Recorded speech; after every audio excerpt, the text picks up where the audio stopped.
I don't know if it sounds cocky, but it was kind of, I always kind of expected it because I worked for it and visualized it, and every day I thought about it, and it just felt normal in a way. It just felt like, yep, this is where I'm meant to be, and not in a cocky way, but it was kind of, I thought about it so much, as if I've seen it so much. I felt like I'd lived that already, so I felt like I was already there, and so when I was there, it was like, yeah, about time, what took them so long, sort of thing. When did you start targeting it seriously, the sport?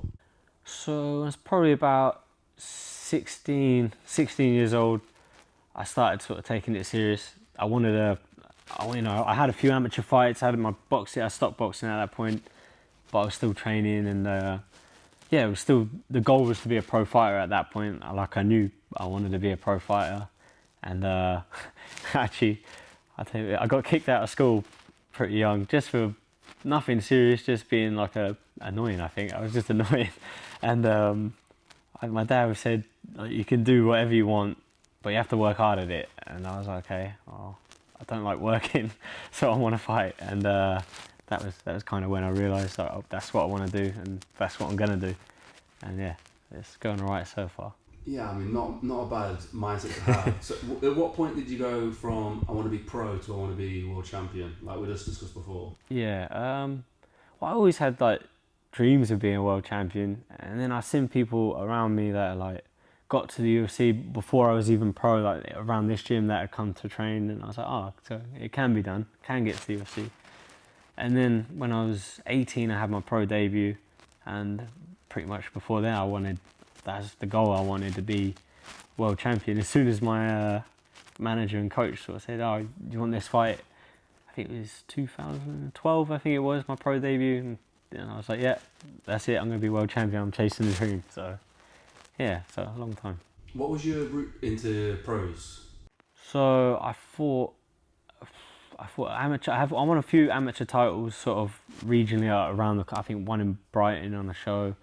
Amateur one in Norwich, and then I just got offered a pro fight against a really good sort of prospect. He went on to be Cage Warriors champion. The guy's he's a machine, to be fair. He's he got a lot of nasty knockouts on his record, and they offered me the fight, and sort of, I think everyone thought I was going to get killed, and because I look about 12 now, I'm 10 years older than I am then. But everyone sort of had the idea that they would sort of throw me to the lions, and my team were all pretty confident. I'm like, well, as long as my team are confident, I'll take it and I'll win it. And we got the win, got a knockout win, and it's going well. Yeah, and then it was straight into, so first thing I asked Jay Haggerty about when he got the call from One Championship. What was the call from UFC like? How did that happen? Do you remember the moment again, where you were? Yeah, so because at that point, so I was fighting on Cage Warriors for a while, but they had I don't know what happened. They were out for 2 years basically, and I was contracted to them, and I didn't fight for a while, and I was sort of begging everyone for a fight, trying to get something, and they had a couple of pullouts, and I was like, I'll take it. They tried to make it happen, but it was too short notice to get a visa in the US, so I was like, okay, cool. And then I won a fight. I won a British title in Newcastle against a tough guy on a different show, and it was the weight above. It was I think it was a week's notice as well, and that I stopped the guy. I don't think he'd ever been stopped before, and and the same thing, another opportunity. I just said, if there's any pullouts, I'll take it. If anyone pulls out my weight, I'll take it. And I've written it down in my little sort of my dream list thing, this is going to be when I make my debut and all that.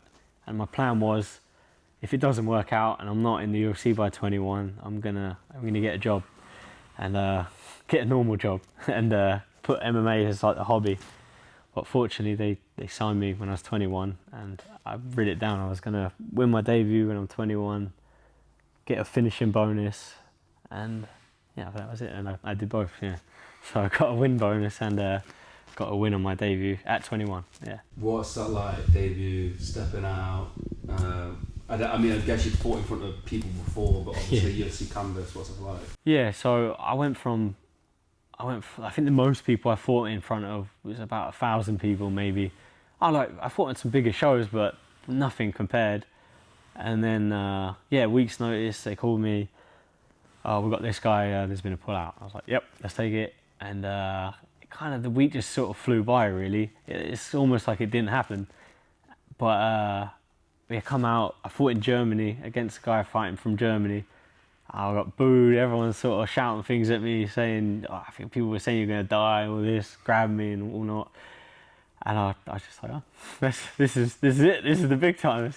This is what happens. There was 20,000 people sort of booing me and shouting names at me and all sorts. Good thing they talk in German. I didn't know what they were saying, but I knew it weren't nice. But it was sort of, I kind of took it in my stride. It sort of felt good. It was nice to have that many people there watching a fight, even if they wanted to see me lose. So yeah, and it worked out. So what's that like from, obviously, like I talked about visualization of the belt before. Yeah. I don't know if before that you was manifesting like being in the like part of the UFC. Yeah. You know, the people who were around those like sports, the athletes you might have looked up to. Like, what was it like jumping into that world? Yeah. It's kind of, I don't know if it sounds cocky, but it was kind of, I always kind of expected it because I worked for it and visualized it, and every day I thought about it, and it just felt normal in a way. It just felt like, yep, this is where I'm meant to be, and not in a cocky way, but it was kind of, I thought about it so much as if I'd seen it so much. I felt like I'd lived that already, so I felt like I was already there.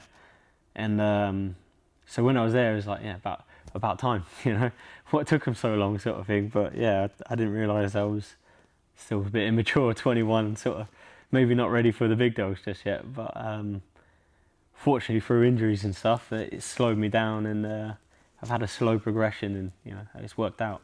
As many of you know, we are independent creators and filmmakers, but there is a massive attack on us right now. Traditional media over the last few years has started to slowly die. They are no longer the independent voice that you first thought they were. That's why we've created Mulligan Brothers Patreon. We've built something special for our most dedicated supporters, and I want to break it down for you real quick. The supporter tier gets you ad-free early access to both video and audio versions of Mulligan Brothers interviews 24 hours before it goes public. The executive tier gets you everything that a supporter tier gets, plus more. Exclusive interviews and behind the scenes content, walk and talks, daily routines, unreleased interviews, the stuff that you don't see anywhere else. And finally, the executive producer tier. Everything from the supporter tier and the executive tier, plus exclusive perks. Access to our treatment packages. Be the first to see which guests are coming up and get insight into the topics we'll be discussing before anyone else. And you'll even get an executive producer credit on every single documentary that we make. So if you've ever wanted to support the Mulligan Brothers mission of inspiring change so we can go around the world and get these stories that nobody else will,